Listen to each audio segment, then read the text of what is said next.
Good evening, and welcome to the literature edition of the first annual Fourth Day Universe Awards. I'm Goldbrick, your hostess for the evening. It's wonderful to see so many of you here tonight. We really weren't expecting a turnout this large for our first awards show.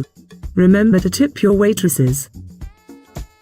The Literature Unis, our fourth day's contribution to promoting sci-fi awareness in literature.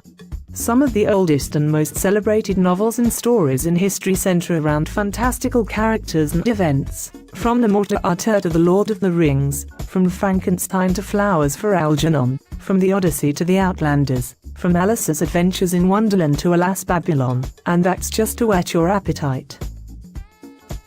The books and authors featured tonight represent the latest generation in science fiction and fantasy excellence. Some have a difficult time identifying science fiction and defining all its subgenres. At Fourth Day, we have a simple system: stories that have happened, stories that could happen, and stories that could not happen. Non-fiction, fiction, and science fiction.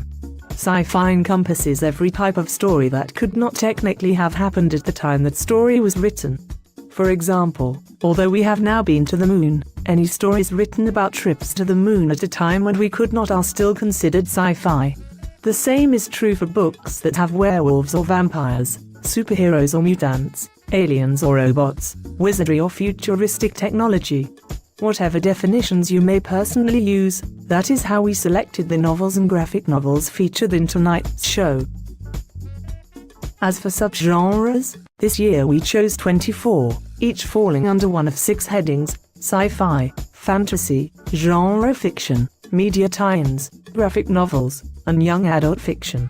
Voters had well over 150 authors and artists from which to choose, and the counts remained close in some categories up until the last day of voting.